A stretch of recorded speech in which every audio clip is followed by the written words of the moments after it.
কিভাবে আপনি শিয়াদের পক্ষ নেবেন? ওদের চিন্তা ওরা আরব দখল করবে। আর এই শিয়ারা বলে তারা জান্নাতুল বাকি যে আমাদের আম্মা জান হযরত আয়েশার রওজায় দোররা দিবে। এই কথা শোনার পর কোন মুসলমান শিয়াদের পক্ষ নিতে পারে? যারা শিয়াদের দালালি করে, শিয়াদের ব্যাপারে তাদের কোনো ধারণাই নাই। নতুবা আল্লাহর হাবিবের কোন উম্মত শিয়াদের পক্ষ নিতে, এরকম শিয়াদের কাফের বললে শিয়ারা ততটুক খেপে না। বাংলাদেশে শিয়াদের দালাল যারা ইসলামী আন্দোলনের দোহাই দেয়, তাদের গায়ে আগুন জ্বলে উঠে। কি আশ্চর্য বিষয়! তার কারণ আছে। তার কারণ হচ্ছে আবুল আলা মওদুদী সাহেব শিয়াদের প্রতি যথেষ্ট দুর্বল ছিল এবং শিয়াদের অনেক মতাদর্শ গ্রহণ করছে। জামালউদ্দিন আফগানি প্যান ইসলামিজম বের করছিল খেলাফার বিরুদ্ধে। তাতে অনুপ্রাণিত হয়ে মওদুদী সাহেব খেলাফা অবসানের 20 বছর পর গণতন্ত্র হাতে ধরছে। কত বছর পর? কেন 20 বছর পর আহামরি এমন কি সমস্যা ছিল যে খেলাফা বাদ দিতে হবে? ঠিকটা তো ঠিক মতো হচ্ছে না। 1917 সালে খেলাফাতে উসমানিয়ার বিলুপ্তির সূচনা। কামাল পাশা আতাতুর্ক, এটা আতাতুর্ক না, এটা হচ্ছে লানতে তুর্ক, গজবে তুর্ক। ওর মা ছিল ইহুদি, ওর মা ছিল। সে 1922 সালে জিএনএ গ্র্যান্ড ন্যাশনাল অ্যাসেম্বলি করে ঘোষণা করছে আর জিন্দিগিতে তুরস্কে ইসলামী শরিয়া আইন বাস্তবায়ন হবে না। 1922 সালে। আর মওদুদী সাহেব গণতান্ত্রিক পদ্ধতিতে ইসলামী রাষ্ট্র প্রতিষ্ঠার আন্দোলন শুরু করছে 1942 সালে। কত বছর পর?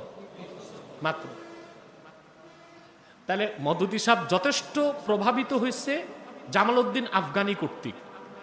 জামালউদ্দিন আফগানি ভাবছিল আর খেলাফত প্রতিষ্ঠিত হবে না, প্যান ইসলামিজমের ধারণা আছে। আর তাতে মওদুদী সাহেবও বিভ্রান্ত হয়ে গেছে। আর সেই কারণে আহলুত তাশাইয়্যু বা শিয়াদের যথেষ্ট প্রভাব আবুল আলা মওদুদীর মধ্যে ছিল। এই জন্য জামাতের লোকজন সারাদিন সৌদি আরবকে গালিগালাজ করবে, আরবিদের সমালোচনা করবে, ইরানের সমালোচনা করবে না।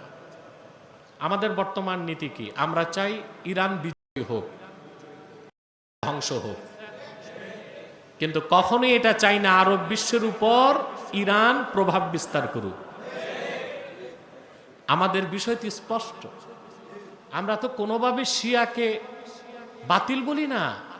রাফিজিস্ট যারা গালিজ কট্টরপন্থী শিয়া, তারা বেলা শাক কাফের। বাংলাদেশে যত মৌলবী আছে শিয়াদের দালাল, সব যদি সুপারগুলো দিয়া গাঠা বানায় আমার সামনে দাও, শিয়াদের পক্ষে কলম ধরতে পারবে না। আমাদের আকায়েদের প্রশ্নে আমরা জিরো টলারেন্স, এই ক্ষেত্রে আমরা কাউকে ছাড় দিতে পারি। কিভাবে আপনি শিয়াদের পক্ষ নেবেন? ওদের চিন্তা ওরা আরব দখল করবে। আর এই শিয়ারা বলে তারা জান্নাতুল বাকি যে আমাদের আম্মা জান হযরত আয়েশার রওজায় দোররা দিবে। আহা, এই কথা শোনার পর কোন মুসলমান শিয়াদের পক্ষ নিতে পারে? যারা শিয়াদের দালালি করে, শিয়াদের ব্যাপারে তাদের কোনো ধারণাই নাই, কোনো জ্ঞান। নতুবা আল্লাহর হাবিবের কোন উম্মত শিয়াদের পক্ষ নিতে। এ ব্যাপারে আমার ভিন্ন ভিন্ন লেকচার আছে গ্লোবাল পলিটিক্সের উপর বা মধ্যপ্রাচ্যের রাজনীতি নিয়ে, দেখে নেবেন। আমি কথা প্রসঙ্গে বললাম যে 72 ফেরকাই হাদিসের অস্বীকারী। কারণ হাদিস বা সুন্নাহকে মানলে কোরআন শরীফের অপব্যাখ্যার কোনো সুযোগ আর থাকে। কত মারাত্মক ধোঁকাবাজি যখন বলা হয় কোরআন ছাড়া অন্য কিছু মানি না, মানব না। এই স্লোগানে মেসেজ দেওয়া হচ্ছে হাদিস মানি, সকল সমস্যার সমাধান দিতে পারে আল কোরআন। এটা ঠিক আছে, কারণ ওখানে ব্যাখ্যার সুযোগ আছে যে কোরআন থেকে সমাধান নিব হাদিস দিয়ে। কি দিয়ে? কি দিয়ে? কোরআনের ব্যাখ্যা নিব কি দিয়ে? হাদিস দিয়ে। কিন্তু যখন বলা হয় কোরআন ছাড়া অন্য কিছু মানি না, মানব না, এখানে একটা মেসেজ আছে হাদিসও। তোমরা দেখেছো মুনকিরুল হাদিসদের সাথে আমার ডিবেটগুলো, বাহাসগুলো তো দেখেছো।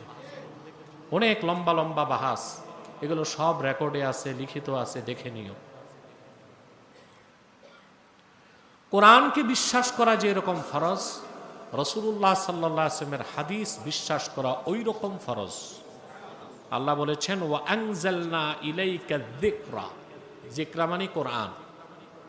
মুহাম্মদ সাল্লাল্লাহু আলাইহি সাল্লাম, আমি আপনার উপর এই কোরআন নাজিল করেছি।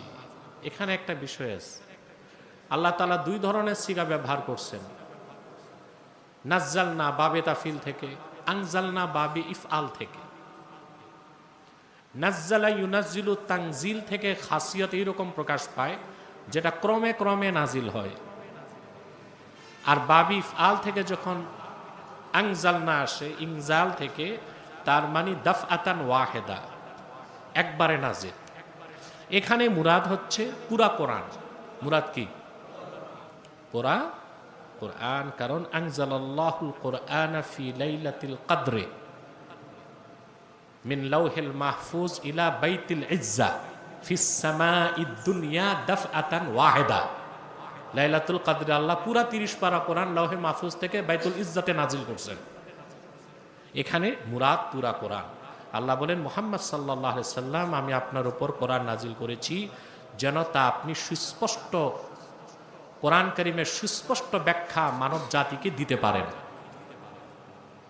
মা নুজ্জিলা ইলাইহিম, যা নাজিল করা হয়েছে তাদের হেদায়েতের জন্য, ওয়া লাআল্লাহুম ইয়াতাফাক্কারুন, এবং যেন তারা চিন্তা করে। তাহলে বোঝা যাচ্ছে কোরআন কারীম থেকে সকল ব্যাখ্যা, কোরআন কারীম থেকে সরাসরি সবকিছুর ব্যাখ্যা নেওয়ার ক্ষমতা সাহাবায়ে কেরামেরও ছিল না। এটা শুধু রাসূলুল্লাহর জন্য খাস। উম্মত আমাদের তো প্রশ্নে আসে না, সাহাবায়ে কেরামও কোরআন কারীম থেকে সবকিছুর ব্যাখ্যা সরাসরি নেওয়ার ক্ষমতা রাখতেন না, যদি না আল্লাহর হাবিব সাল্লাল্লাহু আলাইহি ওয়াসাল্লাম ব্যাখ্যা না করে দিতেন। তো কোরআনের বাইরে যা কিছু আল্লাহ রাসূল বলেছেন সবটাই তো হাদিস, সবটাই তাও স্বীকারের কোনো সুযোগ। কোরআন শরীফের অন্যত্র আল্লাহ তাআলা বলেছেন লা তুহাররিক বিহি লিসানাকা লিতা'জালা বিহি ইন্না আলাইনা জামআহু ওয়া কুরআনাহু, আই কিরাআতাহু। এখানে কোরআন মাসদারের অর্থ দিবে কিরাআতাহু। আল্লাহ বলেন আপনি দ্রুত কোরআনকে আত্মস্থ করার জন্য আপনার জবান মুবারক সঞ্চালন করবেন না। আপনার সিনায় কোরআন জমা করার আর কোরআন পড়ার সাধ্য, তৌফিক আমি আপনাকে দিব। সুম্মা ইন্না আলাইনা বায়ানাহ, তারপর ওই কোরআনকে ব্যাখ্যা করার দায়িত্ব আপনার কাছে আমি আল্লাহরই। কোরআন তো কোরআন, কোরআনের বাইরে যে ব্যাখ্যা আল্লাহ দিচ্ছেন ওটা তো হাদিস ছাড়া গতি নাই, আছে? সেজন্য হাদিসটা ওয়াহি গায়রে মাতলু। অতএব যারা হাদিস অস্বীকার করে সামগ্রিকভাবে বলবে যে আমি কোনো হাদিস মানি না, বেলা শক, সে কাফের। সে কি? এতে কোনো সন্দেহ? উলামায়ে আরব, উলামায়ে আজমের মধ্যে সমস্যা আছে, কিছু বিভ্রান্তি ঢুকে গেছে। ইমাম আজমের কিছু মাসালা তারা বুঝে নাই। ওই যে কাফেরকে কাফের বলার ক্ষেত্রে দেখা হবে 99টা যদি কুফর পাওয়া যায়, একটা যদি ইমানের লক্ষণ থাকে তাকে কাফের বলা যাবে না। প্রথম প্রশ্ন, এটা কোন মারজাতে আছে? সনদ কি এই কথার? আবু হানিফা বলছে সনদ লাগবে না, কোথাও এটার সনদ নেই। আবু হানিফা বলছেন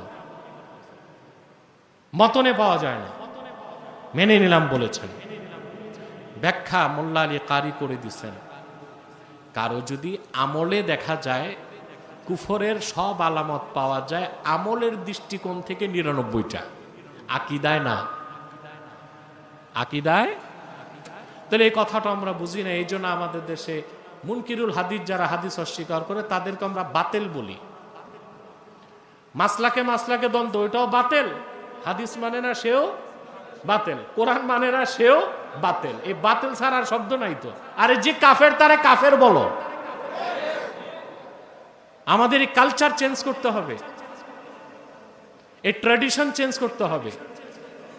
কারো দ্বারা যদি কুফর হয়ে যায়, আর কুফরটা যদি হয় কুফর বাওয়াহা, কি কুফর বাওয়াহা, সুস্পষ্ট কুফর, নস্যে কোরআন নস্যে হাদিসের অস্বীকার, ইজমায়ে সাহাবা, ইজমায়ে উম্মতের অস্বীকার, নস্সে কোরআন, নস্সে হাদিস, ইজমায়ে সাহাবা, এই তিনটা যদি অস্বীকার হয় তাহলে ওটা কুফর বাওয়াহা, তাকে কাফের বলতে কোনো আপত্তি থাকতে পারে না, বরং বলা ওয়াজিব।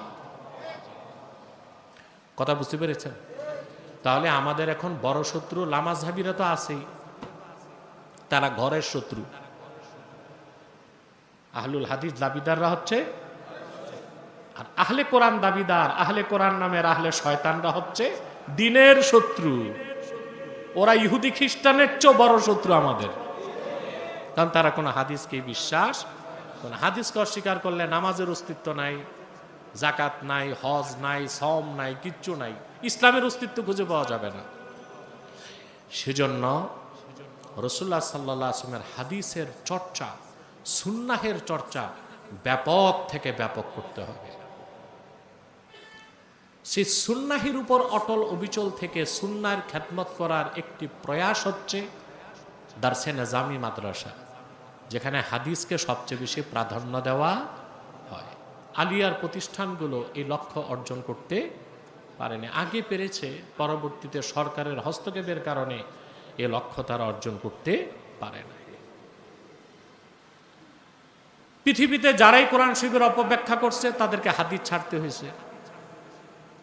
যেমন আবুল আলা মওদুদী সাহেব কোরআন শরীফের একটা আয়াতের ব্যাখ্যা করেছেন।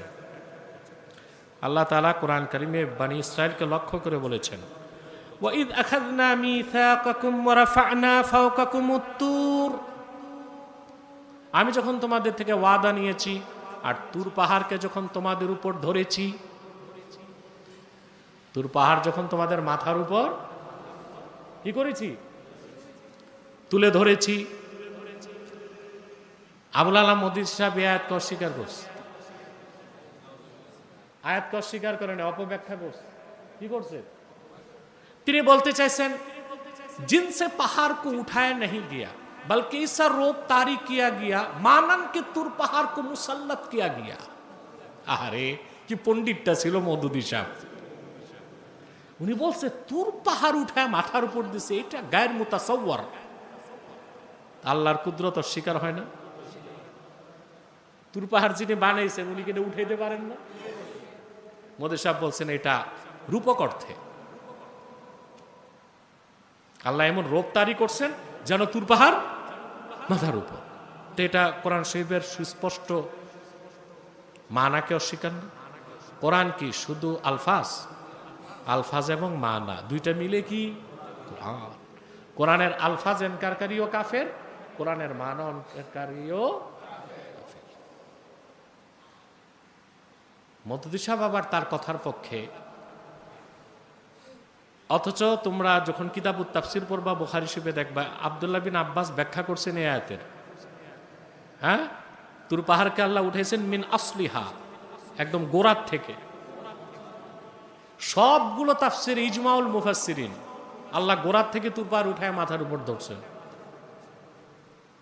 মওদুদী সাহেব কোরআনের জাহিরি অর্থ অস্বীকার করলো, সকল মুফাসসিরদের ব্যাখ্যা অস্বীকার করলো, বুখারী শরীফের রাওয়ায়াতও নিল না, তার কথার পক্ষে বাইবেল থেকে দলিল দিচ্ছে। কিসের থেকে? মানে তার কথার পক্ষে সে দলিল খুঁজে পেয়েছে বাইবেলে, ওটাই দলিল দিয়ে দিচ্ছে। এই জন্য তাফহিমুল কোরআন পড়া খুব খতরা, খুব খতরা। এগুলো আমি পুরানো নস্খা থেকে বলছি, পরবর্তীতে তারা বাদ দিছে কিনা, সংস্কার করছে কিনা আমি জানি না, কিন্তু এটাই ছিল মওদুদী সাহেবের আকীদা। এখন যদি নতুন ছাপে না পান ওটা ভিন্ন বিষয়। কথা বুঝতেছেন? এখন মওদুদী সাহেব এখানে প্রভাবিত হয়েছে কাকে দিয়ে? স্যার সৈয়দ আহমদ খানের মাধ্যমে। কার মাধ্যমে? পৃথিবীতে একটা মতবাদ আছে ওরিয়েন্টালিজম। কি ওরিয়েন্টালিজম? এটার প্রবর্তক হচ্ছে স্যার সৈয়দ আহমদ খান। সারা দুনিয়ার মানুষও যদি স্যার সৈয়দ আহমদ খানকে মুসলমান বলে, আমি বলবো সে কাফের, কারণ আমি তার সবকিছু দেখছি। সে মুজিজা অস্বীকার করছে। স্যার সৈয়দ আহমদ খান কবর আযাবকে বিশ্বাস করতো না, সে বলতো কবর আযাব হচ্ছে স্বপ্নের মতো। তো ইসাব্বিতুল্লাহুল্লাযীনা আমানু বিল কওলিস সাবিত, এই আয়াত অস্বীকার হয় না? এই আয়াত দিয়ে সমস্ত মুফাসসির একমত, কবর আযাব আল্লাহ প্রমাণ করছেন। কি প্রমাণ করছেন? সে বলছে কবর আযাব এগুলো কিছু না, এটা হচ্ছে রূপক অর্থে, স্বপ্নের মতো। স্যার সাইদ আহমদ খান মুজিজাকে অস্বীকার করছে। আল্লাহ তাআলা মুসা নবীকে যখন পানির অভাব দেখা গেছে, বনি ইসরাইল কয়টা সম্প্রদায় ছিল? 12টা। কয়টা? আল্লাহ মুসাকে বলছে ফাকুল নাদরিব বিআসাকাল হাজার, মুসা পানি লাগবে, তুমি তোমার লাঠি দিয়া পাথরে মারো। তিনি একটা আঘাত করছেন, 12টা নহর বের হয়ে গেছে। এই আয়াতকে স্যার সৈয়দ আহমদ খান অস্বীকার করছে তার লেখা তাফসীরে। তিনি বলছেন এখানে দরবা ইয়াদ্রিবু থেকে ইদ্রিব, এটার অর্থ আঘাত করা না, হাঁটো হাঁটো। দরবা ইয়াদ্রিবু দারবুন থেকে আল্লাহ 3টা অর্থ নিয়েছেন। কয়টা? দরবা ইয়াদ্রিবু থেকে একটা অর্থ আল্লাহ নিয়েছেন উদাহরণ দেওয়া, ওয়া তিলকাল আমসালু নাদরিবুহা লিন-নাস। এখানে আল্লাহ ব্যবহার করছেন দারবুন শব্দ কেন? এই সিগাটা ব্যবহার করছেন উদাহরণ দেওয়ার ক্ষেত্রে। সূরা মুজাম্মিল আল্লাহ বলেছেন ওয়া আখারুনা ইয়াদরিবুনা ফিল আরদি ইয়াবতাগুনা মিন ফাদলিল্লাহ, ওখানে ইয়াদরিবুন মানে হাঁটাহাঁটি। আরেক দল জমিনে হাঁটাহাঁটি করে, চলাফেরা করে আল্লাহ প্রদত্ত রিজিককে অন্বেষণ করতে। দরাবা ইয়াদরিবের একটা অর্থ কি? হাঁটাহাঁটি। আর এখানে ফাকুল নাদরিব বিআসাকাল হাজার, সমস্ত মুতারজিমিন একমত, মুফাসসিররা একমত, এখানে মানে আঘাত করো। মুসা তোমার হাতে লাঠি দিয়ে তুমি পাথরে মারো। কি করো? আল্লাহ তা বলে দিচ্ছেন ফাংফাজারাত মিন হুসনাতা আশরাতা আইনা, তারপর তার থেকে বেরিয়ে গেল 12টি প্রস্রবণী। কয়টা? এখানে কোনো অন্য ব্যাখ্যার সুযোগ আছে? আব্দুর রহিম সব ঘুমায়, এখানে অন্য কোনো ব্যাখ্যার সুযোগ আছে? সামনে বসো, স্টিমিনা নিয়ে না, ছাত্ররা ঘুমায় যাবে। আল্লাহ যে এখানে পাথরে মারতে বলছেন এতে সন্দেহ আছে? তাফসীর লাগবে? স্যার সাইদ আহমদ খানের অস্বীকার করছে এবং বলছে আল্লাহ মুসারে বলছেন মুসা লাঠিতে ভর কইরা হাঁটো। আল্লাহ বলছেন তোমার হাতের লাঠি দিয়া মারো। আর স্যার সৈয়দ আহমদ খান তর্জমা করছে আল্লাহ বলছেন যে আমি বললাম মুসা লাঠিতে ভর করে শক্ত মাটিতে, পাথুরে মাটিতে হাঁটো।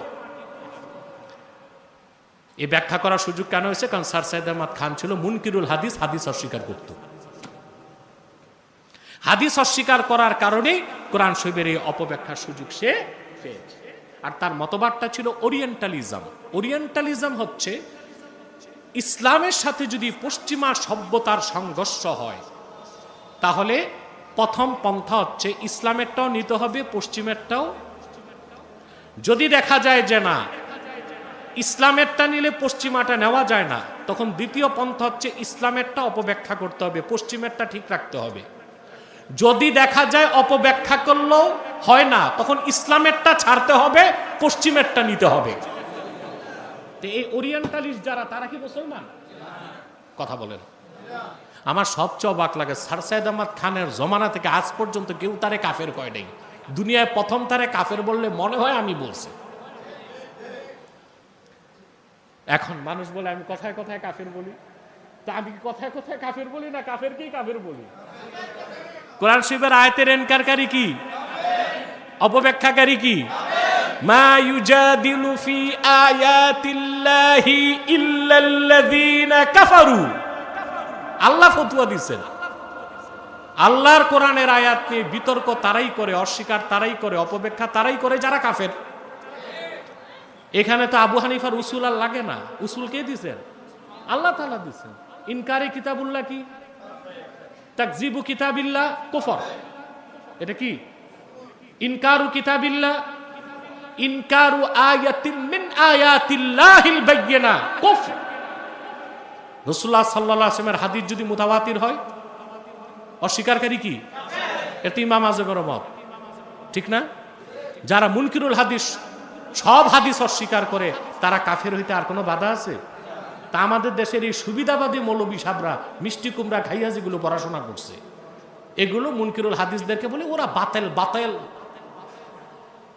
কি বলে? বাতেল। আরে বাটা কাফের। আল্লাহর হাবিবের হাদিসকে যারা অস্বীকার করে তারা কাফের ছাড়া কিছু হতে পারে। হ্যাঁ, নির্ধারিত কোনো হাদিসের হুকুমের ক্ষেত্রে যদি দেখা যায় যে হাদিসটা তার কাছে সহি না, সে যদি বলে না এটা আল্লাহর হাবিবের হাদিস না, ওটা ভিন্ন বিষয়। ওটা কি ভিন্ন বিষয়। কিন্তু হাদিস অস্বীকারীরা কোনো একটা হাদিস অস্বীকার করে না, তারা হুজ্জিয়াতুল হাদিস, হাদিস যে ইসলামের এভিডেন্স, পিলার, সনদ, ভিত্তি, এটা অস্বীকার করে। সেজন্য তাদেরকে কি বলি? তো মওদুদী সাহেব এই ক্ষেত্রে ওরিয়েন্টালিজম, ওই স্যার সাইয়েদ আহমদ খানের দ্বারা প্রভাবিত হইয়া এই মোজেজাগুলোকে কি করছে? অস্বীকার করছে। আর যেখানে নবীদের মোজেজা অস্বীকার করছে, সেজন্য তারা আল্লাহর ওলিদের কারামত অস্বীকার করে। আমি জানি না জামাত ইসলামের ভাইরা কথাগুলো কিভাবে নিবে, এটা আমি জানি না। যেভাবেই নেক, আর তো কিছু করার নাই, কারণ তারা তো সীমা লঙ্ঘন করে ফেলতেছে, সংশোধনের পথে তো আসে না। আল্লাহ তাদেরকে হেদায়েত করুন। সব কথার মূলাক্ষাস হচ্ছে অবশ্যই অবশ্যই কোরআনের প্রতি যেরকম বিশ্বাস থাকবে, আল্লাহর হাবিব সাল্লাল্লাহু আলাইহি সাল্লামের হাদিসের প্রতি ওই রকম বিশ্বাস থাকবে এবং ওই রকম সম্মানও থাকবে। কিতাবুশ শেফাতে কাজী আয়াজ লেখেন, ইমাম মালিক রহমতুল্লাহ মদিনা মুনাওয়ারাতে মসজিদ নববী সাল্লাল্লাহু আলাইহি ওয়াসাল্লামের কাছেই তার বাড়ি ছিল। যখন কেউ তাকে তার বাড়িতে যেতেন, তিনি ছোট একটা মেয়েকে পাঠাতেন। তো মেয়ে যে জিজ্ঞেস করত, ইমাম মালিকের নির্দেশ থাকতো কেন আসছে। যদি বলতো একটা মাসালার সমাধানের জন্য আসছে, ইমাম মালিক সাথে সাথে বের হয়ে উত্তর দিয়ে দিতেন। আর যে বলা হতো হাদিস শুনতে আসছে, ইমাম মালিক গোসল করতেন, দামি পোশাক পরতেন, পাগড়ি পরতেন, পাগড়ির উপর খেমা রুমাল লাগাতেন, বাখুর জ্বালাতেন, তারপরে এসে হাদিস রবায়াত করতেন। হুবহু এই কথাটা কাজী আয়াজ কিতাবুশ শেফাত উল্লেখ করেছেন এবং ইমাম নাবহানি হুজ্জাতুল্লাহি আলাল আলামিন কিতাবের মধ্যে উল্লেখ করেছেন। রাসূলুল্লাহর হাদিসের প্রতি কি তাজিম ও সম্মান ছিল। তো তোমাদেরকে আমার নসিহত থাকবে, অজু ছাড়া কখনো হাদিসের দার্সে বসবে না। আর আমার আদত ভিন্ন, আমি হাদিস পড়ার আগে বা পড়ানোর আগে গোসল করে আসি। এটা এই এক যুগের কাছাকাছি হয়ে যাচ্ছে, এই আমল আমার চলতেছে। কখনো গোসল না করে আমি হাদিস শরীফ পড়িও না, পড়াইও না। এটা আমার তাকওয়া, এটা আমি বলি না সবাইকে পড়তে হবে, কিন্তু অজু তো লাগবে, অজু তো লাগবে। হ্যাঁ, বুখারী শরীফের আহমিয়াতের উপর ইমাম বুখারী রহমতুল্লাহর উপর নিশ্চয়ই শিক্ষকরা কথাবার্তা বলেছেন। আমি সেই দিক না, যে রাত বেশি হয়ে গেছে, সরাসরি হাদিসের সংক্ষিপ্ত ব্যাখ্যা করছি। নিয়তের হাদিসটি আমরা ক্রমাগত 7 দিন আলোচনা করি, জনসাধারণও আছে, সেজন্য কিছু কথা বলবো যেটা ইয়ানফাউতুল্লাহ বল আওয়াম, ছাত্রদেরও উপকার দিবে, জনগণকেও উপকৃত করবে। ইমাম বুখারী রহমতুল্লাহি আলাইহি বিসমিল্লাহির রহমানির রহিম দিয়ে হাদিসের কিতাব সংকলন শুরু করেছেন এবং প্রথম বাবটা এনেছেন, বাবু কাইফা কানা বাদুল ওয়াহয়ি ইলা রাসূলিল্লাহি সাল্লাল্লাহু আলাইহি ওয়াসাল্লাম ওয়া কওলিল্লাহি আযজা ওয়া জাল ইন্না আওহাইনা ইলাইকা কামা আওহাইনা ইলা নূহিন ওয়ান নাবিয়্যিনা মিন বা'দিহি ওয়া আওহাইনা ইলা ইব্রাহিমা ওয়া ইসমাঈলা ওয়া ইসহাকা ওয়া ইয়াকুবা ওয়াল আসবাতি ওয়া ঈসা ওয়া আইয়ুবা ওয়া ইউনুসা ওয়া হারুনা ওয়া সুলাইমান ওয়া আতাইনা দাউদা জাবুরা। সূরা নিসা থেকে 163 নম্বর আয়াত থেকে তিনি তারজামাতুল বাব কায়েম করতে যে জিকির করেছেন। এই আয়াতটিকে কেন আনলেন তিনি, এটা পরবর্তী ক্লাসের দার্সে ব্যাখ্যা করা হবে। ইমাম বুখারী রহমতুল্লাহর এটা আদত, তারজামাতুল বাব কায়েম করতে যে তিনি কোরআন শরীফের আয়াত এনেছেন, কোথাও হাদিস উল্লেখ করেছেন যেটা তার শর্তে সহি না, অন্যদের শর্তে সহি। কখনো মাওকুফ হাদিস এনেছেন, এমনকি সাহাবায়ে কেরামের আকওয়ালও এনেছেন। কখনো কখনো তার দৃষ্টিতে এই ব্যাপারে কোনো তার শর্তে সহিহ হাদিস না পেলে শুধু আয়াতুল্লাহ উল্লেখ করে ইক্তেফা করেছেন। বুখারী শরীফে ভূমিকাতে যে কথাগুলো আসে সেটা হচ্ছে পরবর্তী অনেক মুহাদ্দিস ইমাম বুখারীর উপর কিছু এতেরাজ করেছেন। তার মধ্যে উল্লেখযোগ্য হচ্ছে যে বায়ানু হালিল ইফতিতাহ, কোনো দ্বীনি কিতাব সূচনায় শর্তগুলো কি বা মুসান্নিফিনদের আদাত কি, এটা একটা বিষয়। এই ক্ষেত্রে বলা হয় যাকারু আন্না মিনাল ওয়াজিবি আলা মুসান্নিফি কিতাবিন আও মুআল্লিফি রিসালাতিন সালাসাতা আশিয়া, যে কোনো কিতাব যিনি সংকলন করবেন বা রেসালা লিখবেন তারপর আবশ্যক হচ্ছে তিনটি বিষয়ের রেয়ায়েত করা। ওয়াহিয়াল বাসমালাতু ওয়াল হামদালাতু ওয়াস সালাত, সেটা হচ্ছে বিসমিল্লাহ দিয়ে শুরু করা, আল্লাহর প্রশংসা উল্লেখ করা এবং রাসূলুল্লাহ সাল্লাল্লাহু আলাইহি ওয়াসাল্লামের কদমে সালাত ও সালাম পাঠানো। কিন্তু আমরা দেখতে পাই যে তিনি শুধু বিসমিল্লাহ দিয়ে ইক্তেফা করেছেন, হামদ ও সালাত এখানে সরাসরি উল্লেখ করেন। কথাগুলোর পক্ষে আবার দলিল দেওয়া হয়, রাসূলুল্লাহ সাল্লাল্লাহু আলাইহি ওয়াসাল্লাম ইরশাদ করেছেন, কুল্লু আমরিন যী বালিন লা ইউবদাউ ফীহি বিযিকরিল্লাহি ওয়া বিসমিল্লাহির রহমানির রহিম ফাহুয়া আকতা। প্রত্যেক সেই ভালো কাজ যা সূচনা করা হয় না আল্লাহর জিকির দিয়ে কিংবা আল্লাহর প্রশংসা দিয়ে, সেটা বরকতশূন্য, সেটা বরকতশূন্য। এবং এই ব্যাপারে আরেকটি হাদিস উল্লেখ করা হয় যা ইমাম আবু দাউদ এবং নাসাই এবং ইবনু মাজাহ সবাই তাদের সুনানগুলোতে উল্লেখ করেছেন। কুল্লু আমরিন যী বালিন লাম ইউবদা ফীহি বিল হামদি আকতা। আরো রিওয়ায়াত আছে কুল্লু কালামিন লা ইউবদা ফীহি বিহামদিল্লাহি ফাহুয়া আজদাম। শব্দগুলো আলফাজ মুতাকারিবা, কাছাকাছি, মুতারাদিফা, অর্থাৎ প্রত্যেক সেই কাজ যার সূচনা বিসমিল্লাহ দিয়ে হয় না বা আল্লাহর জিকির দিয়ে হয় না, আল্লাহর প্রশংসা দিয়ে হয় না, সেটা বরকত শূন্য। সেটা কি হয়? বরকত শূন্য। অতএব এ কথাটা ধর্তব্য যে রেসালা বা কিতাবের সূচনা হবে বিসমিল্লাহ দিয়ে, হামদালা দিয়ে। বাকি রইল সালাত, তো দরুদ শরীফ কেন লেখা হবে বা পড়া হবে, এটা একটা প্রশ্ন। এই ক্ষেত্রে মুহাদ্দিসগণ লেখেন, যেখানে আল্লাহর জিকির থাকবে, আল্লাহর নিজাম ও ফিতরাত অনুযায়ী সেখানে রাসূলুল্লাহর জিকিরও থাকতে হবে। আল্লাহ বলেছেন ওয়ারাফা'না লাকা যিকরাক, মুহাম্মদ সাল্লাল্লাহু আলাইহি ওয়াসাল্লাম, আমি আপনার জিকিরকে বুলন্দ করেছি। এই ব্যাপারে অসংখ্য হাদিস আছে। ইমাম শাফি একটা রিওয়ায়াত উল্লেখ করেছেন ইমাম মুজাহিদ থেকে, মুজাহিদ উল্লেখ করেছেন ইবনে আব্বাস থেকে। আল্লাহ তাআলা বলেন, লা উসকারু ইল্লা যুকিরাত আশহাদু আল্লা ইলাহা ইল্লাল্লাহ ওয়া আশহাদু আন্না মুহাম্মাদান আবদুহু ওয়া রাসূলুহু সাল্লাল্লাহু আলাইহি ওয়াসাল্লাম। আল্লাহ বলেন, ততক্ষণ পর্যন্ত আমার নাম উচ্চারিত হয় না, আমার জিকির হয় না, যতক্ষণ না কালেমা শাহাদত উচ্চারিত না হয়। আর কালেমা শাহাদতে রাসূলুল্লাহর নাম আছে। এ ব্যাপারে আরও হাদিস আছে। আল্লাহ তাআলা বলেন, যেটা আবু দাউদ শরীফের হাদিস, তাফসির রুহুল মাআনি সহ অসংখ্য তাফসিরের কিতাবে এসেছে। আল্লাহ তাআলা বলেন, ইদা যুকিরতু যুকিরতা মাই, মুহাম্মদ সাল্লাল্লাহু আলাইহি ওয়াসাল্লাম, যখন যেখানে আমার জিকির হয় সঙ্গে আপনার নামও উচ্চারিত হয়।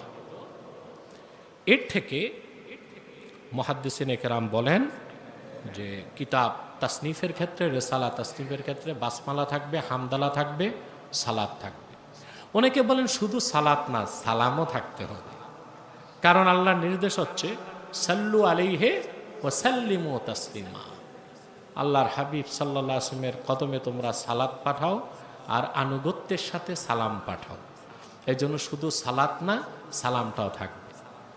এখন কেউ বলতে পারে নামাজে যে সালাত ফিত তাশাহুদ, যেটাকে আমরা দরুদ ইব্রাহিম বলি, হাদিসে এটার নাম দরুদ ইব্রাহিম নাই, এটা আমরা নাম দিছি।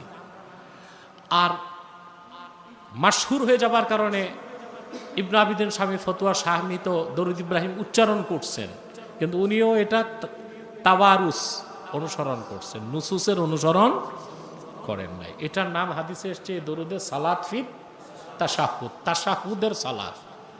তো ওইখানে তো সালাতের আগে সালাম পড়ি আত্তাহিয়াতে, ওখানে তো সালামের পর সালাত, একসাথেই সালাতও আছে সালামও আছে। কিন্তু এই দুরূদ শরীফটা বাইরে পড়তে গেলে পড়া যাবে, জায়েজ, কিন্তু সওয়াব কম, কারণ শুধু সালাত থাকে, সালাম থাকে না।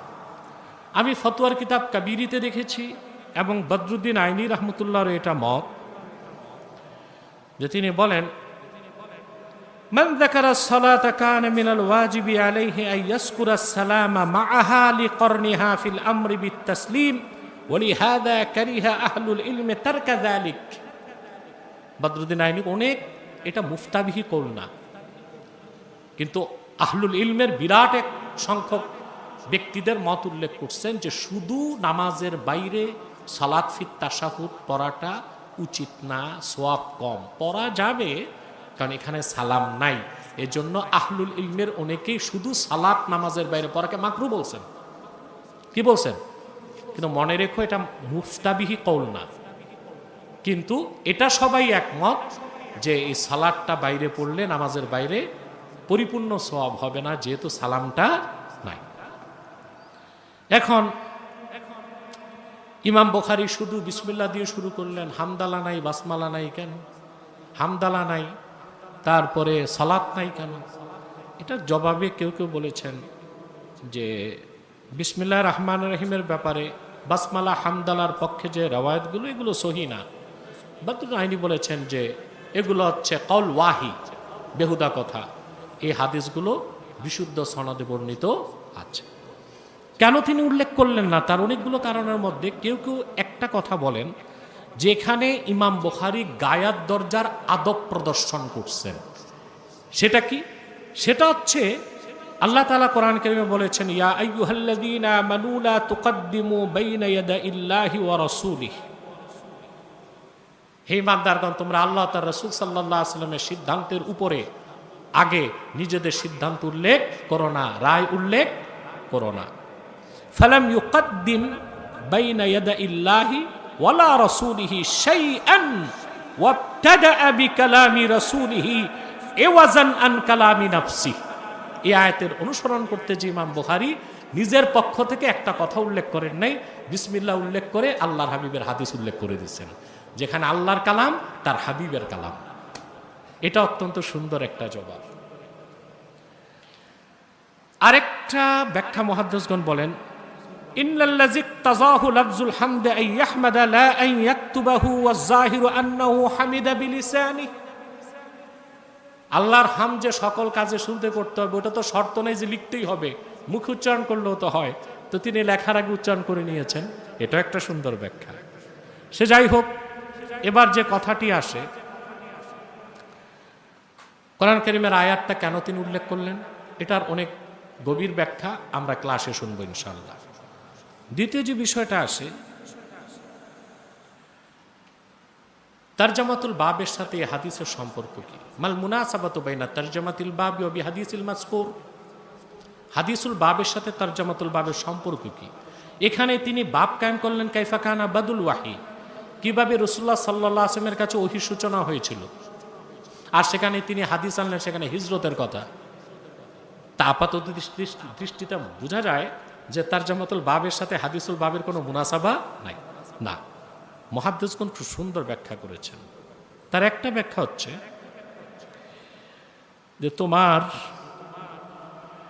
প্রথম হচ্ছে ইন্নান নাবিয়্যা সাল্লাল্লাহু আলাইহি ওয়াসাল্লাম খাতাবা বিহাযাল হাদিস লাম্মা কদিমাল মাদিনাতাল মুনাওয়ারা হিনা ওয়াসালা ইলা দারিল হিজরা ওয়া যালিকা কানা বা'দা যুহুরিহি ওয়া নাসরিহি ওয়া ইসতি'লাইহি فالأول مبدأ النبوة والرسالة والاصطفاء وهو قوله باب بدء الوحي والثاني بدء النصر والظهور ومما يؤيده أن المشركين كانوا يؤذون المؤمنين بمكة المكرمة فشكوا إلى النبي صلى الله عليه وسلم وسألوه أن يقتلوا من أنكرهم منهم ويقدر به فنزلت إن الله يدافع عن الذين آمنوا إن الله لا يحب كل خوان كفور فنهوا عن ذلك وأمروا بالصبر إلى أن حاجر النبي صلى الله عليه وسلم فنزلت أذن للذين يقاتلون بأنهم ظلموا الآية فأباح الله قتالهم ফাকানা ইবাহাতুল কিতালি মাল হিজরাতি আল্লাতী হিয়া সাবাবুন নুসরাতি ওয়াল গালাবাতি ওয়া যুহুরিল ইসলাম। তোমরা ছাত্ররাও বুঝছো, আলেমরাও বুঝছে, সংক্ষিপ্ত মুলাক্কাস কথা হচ্ছে রাসূলুল্লাহ সাল্লাল্লাহু আলাইহি ওয়াসাল্লাম এই হাদিসটার উরুদ হয়েছে, আল্লাহ হাবিব সাল্লাল্লাহু আলাইহি ওয়াসাল্লাম এই হাদিসটা ইরশাদ করেছেন হিজরতের পর মদিনাতুল মুনাওয়ারাতে উপস্থিত হওয়ার পরে।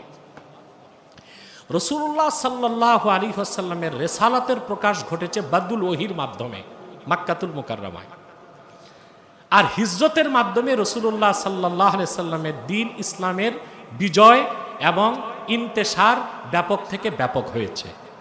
যেমন সাহাবায়ে কেরাম মক্কা মুকাররমায় 13 বছর রাসূলুল্লাহ সাল্লাল্লাহু আলাইহি ওয়াসাল্লাম দ্বীনের দাওয়াত দিয়েছেন।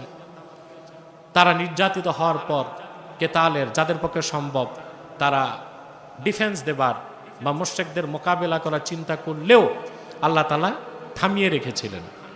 ইন্নাল্লাহা ইউদাফিউ আনিল্লাযিনা আমানু ইন্নাল্লাহা লা ইউহিব্বু কুল্লা খাওয়ানিন কাফুর। আল্লাহ অস্ত্র ধরতে নিষেধ করেছিলেন। হিজরত হওয়ার সাথে সাথেই আল্লাহ কেতালকে ফরজ করে দিয়েছেন। উদিনা লিল্লাযিনা ইউকাতালুনা বিআন্নাহুম যুলিমু।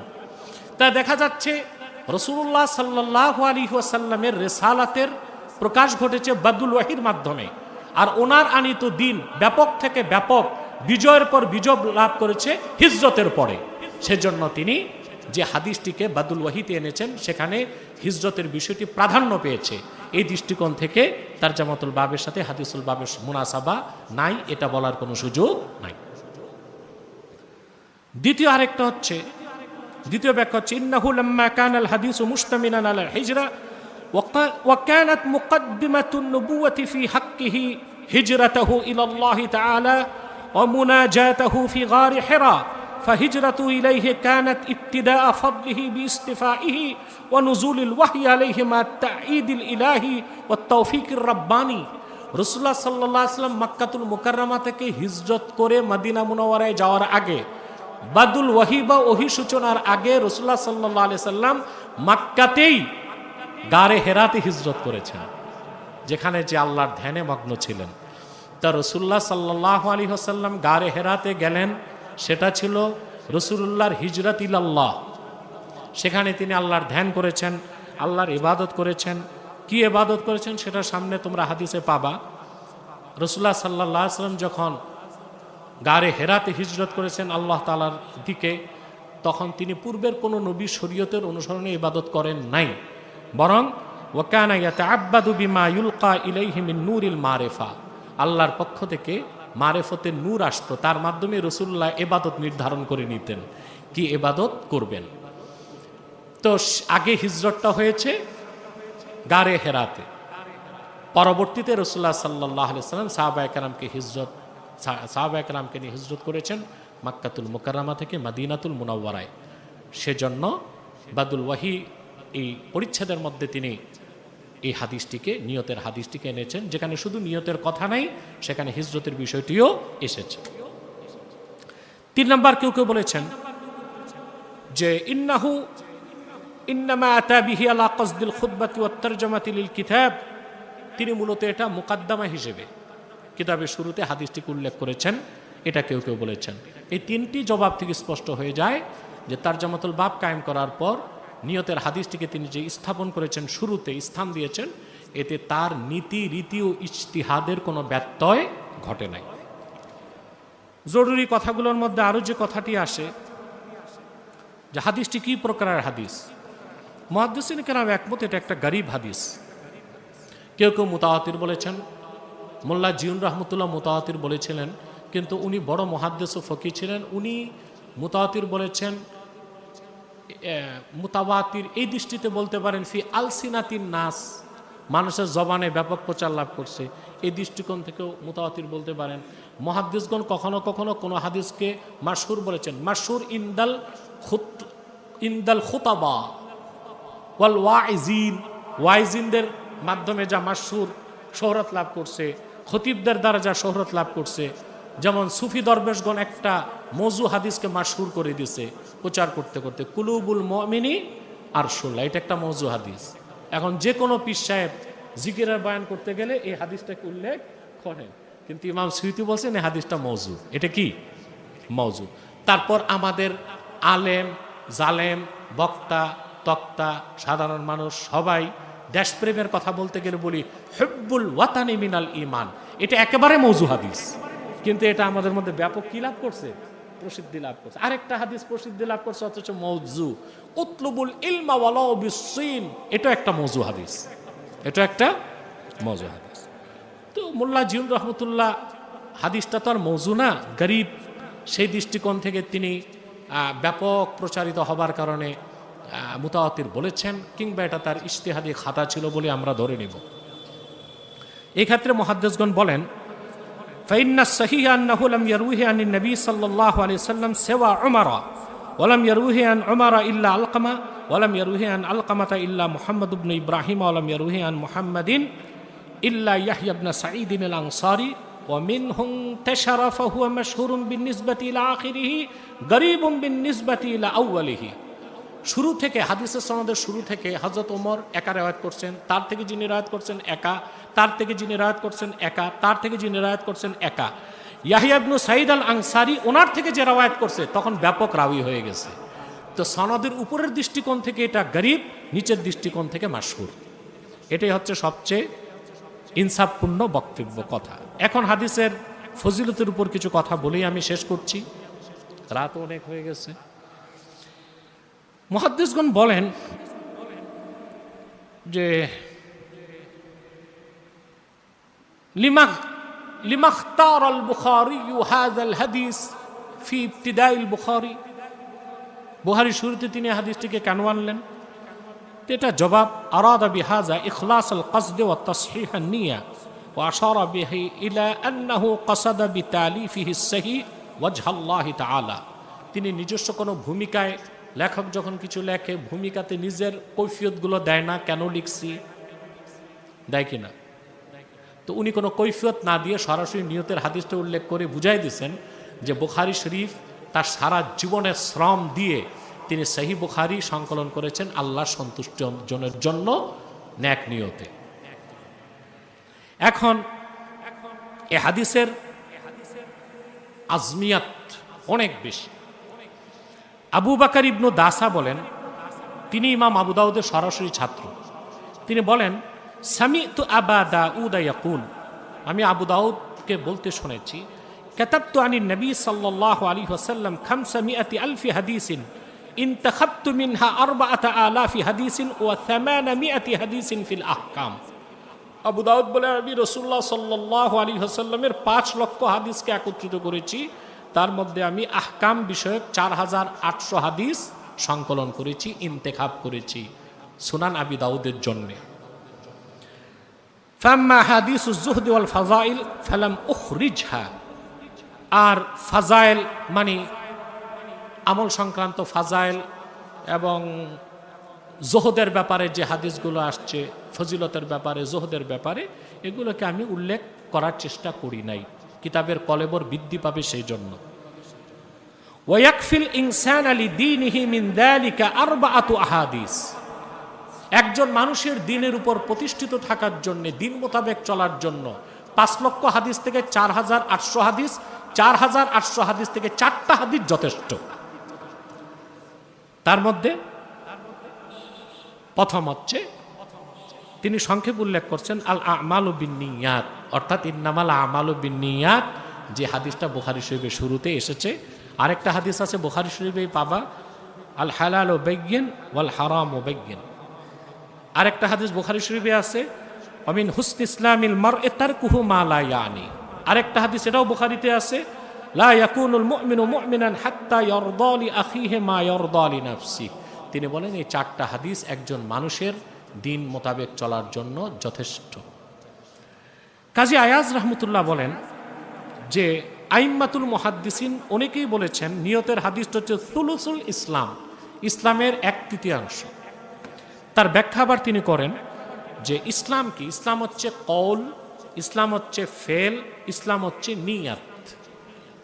ইকরার বিল লিসান হচ্ছে কওল, তাসদিক বিল জেনান হচ্ছে ফেলুল কলব, আর নিয়ত হচ্ছে ইমানটা মুক্তির জন্য এনেছে না বাঁচার জন্য এনেছে। অতএব নিয়তটা হচ্ছে ইসলামের 3 ভাগের 1 ভাগ, নিয়তের হাদিসটি। এটা বুঝতে বাকি থাকার কথা না। এটা খুব সুন্দর ব্যাখ্যা মোল্লা আলী কারি আবার মেরকাতে করেছেন। আমি আমার ভাষায় বলি, একজন মানুষ যদি 100 বছর বাঁচে মুমিন হিসেবে, আল্লাহ তাকে জান্নাত দিবেন 100 বছরের জন্য না চিরকালের জন্য? একজন কাফের যদি 100 বছর বাঁচে কাফের অবস্থায়, আল্লাহ কি তাকে জাহান্নাম দিবেন 100 বছরের জন্য না চিরকালের জন্য? কেন? সে তো কাফের ছিল 100 বছর, মমিন ছিল 100 বছর। মমিনেরটা ধরে নিলাম যে আল্লাহ তাকে এহসান হিসেবে দিয়ে দিবেন, তো কাফেরকে কেন সারা জীবন জ্বালাবেন? 100 বছর যে কাফের ছিল 100 বছরই জ্বালানো দরকার। এটার ব্যাখ্যা হচ্ছে নিয়ত। অর্থাৎ সে যদি 1 লক্ষ বছরও বাঁচত, নিয়ত ছিল তার কাফের থাকা, এই জন্য নিয়তের কারণে সে চিরকাল জাহান্নামেই জ্বলবে। আমি নিয়তের ব্যাপারে বাকি কথা এই হাদিসের উপর আমরা ইনশাল্লাহ দার্সে তাদরিজান শুনবো, ক্রমে ক্রমে ইনশাল্লাহ। আজকে নসিহত থাকবে যে আমরা যেন বুখারী শরীফের সূচনাতে আমাদের নিয়তকে ঠিক করে নিই। কাসদ, ইরাদা এবং নিয়তের মধ্যে পার্থক্য আছে। কোনো কিছু করার ইরাদা, এটা নিয়তের সূচনা। যখন আজাম চলে আসে করবই, তখন সে কাজটা করতে না পারলো আল্লাহ তাআলা পূর্ণ সওয়াব দিয়ে দেন। এই কথার পক্ষে কোরআন শরীফ সাক্ষ্য। হযরত ইসমাঈল আলাইহিস সালাম, হযরত ইব্রাহিম আলাইহিস সালাম হযরত ইসমাঈলকে কোরবানি করতে চেয়েছেন, কোরবানি করতে পেরেছিলেন? ফালাম্মা আসলামা ওয়া তাল্লাহু লিল জাবিন, পিতা পুত্র দুজনেই যখন আত্মসমর্পণ করলো, আর পিতা যখন পুত্রকে চিৎ করে শুইয়ে দিল, তিনি তো ছুরি চালালেন। তাহলে তার এটা শুধু এরাদা ছিল না, নিয়ত ছিল, আজম, জবাই করবই, সর্বোচ্চ চেষ্টা করছেন, কিন্তু ছুরির ধারকে আল্লাহ কি করছেন? বন্ধ করে দিয়েছেন। তা আল্লাহ কি বলছেন? আল্লাহ তো এটা হযরত ইব্রাহিমকে বলে নাই, ফানাদাইনাহু ইয়া ইব্রাহিম কাদ আরাদতাল কুরবান। আল্লাহ বলছেন কাদ সাদ্দাকতার রুয়া, তুমি তো স্বপ্নকে সত্য বানাই দিছো, কিন্তু জবাই করেন নাই। এটা আল্লাহ বলছেন কেন? জবাই করার পূর্ণ ইচ্ছা তিনি ব্যক্ত করেছেন, সেজন্য জবাই করলে যে সওয়াব হতো আল্লাহ তাকে সে সওয়াব দিয়ে দিয়েছেন, বাকি ফিদিয়ার মাধ্যমে কোরবানিটাকে রহিত করে দিয়েছেন। এর থেকে বোঝা যায় যে নিয়তটা কি জিনিস। মুমিনের নিয়ত অনেক বড় জিনিস। আমাদেরকে সূচনাতেই নিয়তটাকে ঠিক করতে হবে, যেন আমরা আল্লাহ তাআলার সন্তুষ্টির জন্য ইলম অর্জন করব। আল্লাহর হাবিব নূর নবীজি মুহাম্মদ মুস্তাফা সাল্লাল্লাহু আলাইহি ওয়াসাল্লামের আশেক উম্মত হিসেবে ওনার দ্বীনের খেদমতের জন্য আলেম হব। এই নিয়ত যদি আমাদের থাকে, কোনো কারণে আমরা আলেম হতে নাও পারি, আল্লাহ তাআলা আমাদেরকে পূর্ণ সওয়াব ও ফজিলত দান করবেন। একটা ছোট্ট ঘটনা বলে আমি শেষ করে দিচ্ছি। আদম আলাইহিস সালাম যখন পৃথিবীতে আসলেন, তখন ওনার শরীরে তো কাপড়ের কোনো পোশাক ছিল না। যখন শয়তানের প্ররোচনায় আর স্ত্রীর অপব্যাখ্যায় তিনি যখন গন্ধম খেয়েই ফেললেন, ঠিক না? আল্লাহ তার ও তার স্ত্রীর পোশাককে খুলে নিয়েছেন। তো তাফসীর কাবীরে এসেছে ফাসাতারা আওরাতাহু বিওয়ারাকিত তিন, হযরত আদম বেহেশতে 3 গাছের পাতা দিয়া তার শরীর ঢেকে ফেলছেন, আর সেই 3 গাছের পাতায় জড়িত হয়ে তিনি আকাশ থেকে নেমেছেন। খলিফাতুল্লাহ জমিনে আসছে সম্মান জানাতে, প্রথম বনের হরিণ গেছে, আর এই হরিণগুলো দেখে ওনার মায়া লাগছে, তিনি পাতা ছিঁড়ে ছিঁড়ে খাওয়াই দিয়েছেন। যে হরিণগুলো ওনার হাত থেকে বেহেশতের 3 গাছের পাতা খেয়েছে, এই 3 গাছের পাতার বরকতে ওই হরিণগুলোর পেটে আল্লাহ তাআলা মৃগ নাভি সৃষ্টি করে দিয়েছেন। মিস্ক, আমাদের দেশে মানুষ বলে মস্কো, মেস্কো, আসল উচ্চারণটা হচ্ছে মিস্ক। বুখারী শরীফে একটা হাদিস আছে, আতিয়াবু তুইবাল মিস্ক, সবচেয়ে পবিত্র সুগন্ধি হচ্ছে কি? মিস্ক। কিন্তু সমস্যা হচ্ছে দাম অনেক বেশি। দাম একেবারে অরিজিনাল মিস্কের যে আতর, 1 তোলা সৌদি আরবে এখন দাম 12 লাখ 14 লাখ টাকা, এক শিশি 12 লাখ 14 লাখ টাকা আরবে।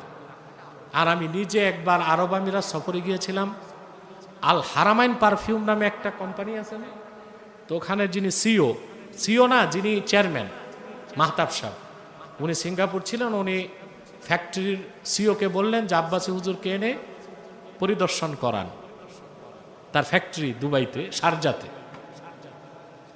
আমি গেলাম, আমার হাতে একটা বোতল তুলে দিছে, বললে এটা সুগন্ধি আতর। আমি বলছি দাম কত? বলে 8 লক্ষ টাকা এক বোতলের দাম। এ থেকে কি বোঝা যায়? সুন্নত সবসময় সেরা, সুন্নতের কোনো বিকল্প নাই। তো ওই অরিজিনাল মৃগনাভির আতর খুব দাম। যেই হরিণগুলো 3 গাছের পাতা খেয়েছে তাদের পেটে আল্লাহ তাআলা মৃগনাভি তৈরি করে দিয়েছেন। তো এই হরিণগুলো বনে যাওয়ার পর গ্রান ছড়ায় গেছে। বাকি হরিণগুলো বলল, কোথায় গিয়েছিলে তোমরা, এত গ্রান আসতেছে? বলে খলিফাতুল্লাহ আসছে আদম, তার সম্মানে গিয়েছিলাম, তিনি 3 গাছের পাতা খাওয়াই দিচ্ছেন, আমাদের গ্রান বের হচ্ছে। তা বাকি হরিণ সব দল বেঁধে দৌড়ায় গেছে। আদম আলাইহিস সালাম তাদেরকেও 3 গাছের পাতা খাওয়াই দিচ্ছেন, নড়াচড়া দিয়া দেখার গ্রান নাই। এখানে নিয়তের পার্থক্য। প্রথম যারা গিয়েছিল খলিফাতুল্লাহকে তাজিম করতে, পরে যারা গেছে 3 গাছের পাতা খেয়ে মৃগ নাভি তৈরি করতে। তো নিয়তের কত মূল্য আমরা কি বুঝতে পারলাম? আল্লাহ আমাদেরকে কবুল করুক, মঞ্জুর করুক। আগামীকাল থেকেই ক্লাস নিয়মিত শুরু। কিতাবপত্র কিনতে দেরি হলেও ক্লাসে বসতে হবে। আর আসাতিজায়ে কেরাম যারা আছেন, কোনো হিলা বাহানা কিছুই চলবে না, যথা নিয়মে কালকে থেকে আসতে হবে। 1, 2, 3 ক্লাস তো তারবিয়াতেই চলে যায়। আপনারা আসবেন, সময় দিবেন। কালকে থেকেই আল্লাহ তাআলা আসাতিজায়ে কেরাম ও তুলাবায়ে ইজাম সকলকেই যেন পরিপূর্ণ সদিচ্ছার সাথে দার্স ও তাদরিসের তৌফিক দান করেন। আর ছাত্রদেরকে বলবো, আমাদের নিয়ম কানুনগুলো মানতে হবে। আমরা নিয়ম কানুন ছাত্রদের ক্ষেত্রে প্রয়োগের ক্ষেত্রে মুতাদিল, এখানে খুব তাসাদ্দুদ করা হয় না, আবার খুব তাসাহুলও করা হয় না। যেহেতু অধিকাংশ ছাত্রী কলেজ থেকে আসে, ওই ভার্সিটি থেকে আসে বা অন্য মাদ্রাসায় পড়ে আসে, তো বাচ্চাদের মতো কঠোরতাও করি না, আবার একেবারে বুড়া মানুষকে যেমন মাফ করে দিতে হয় ওই রকম মাফও করি না। মাঝামাঝি আমরা নিয়ম কানুনগুলো রাখি। এটার পূর্ণ অনুসরণ করতে আমি বলবো ইনশাল্লাহ। আর নিষিদ্ধ বাটন মোবাইল চালানো যাবে। অ্যান্ড্রয়েড মোবাইল পাওয়া গেলে গনিমতের মাল হিসেবে সব সিজ করা হবে।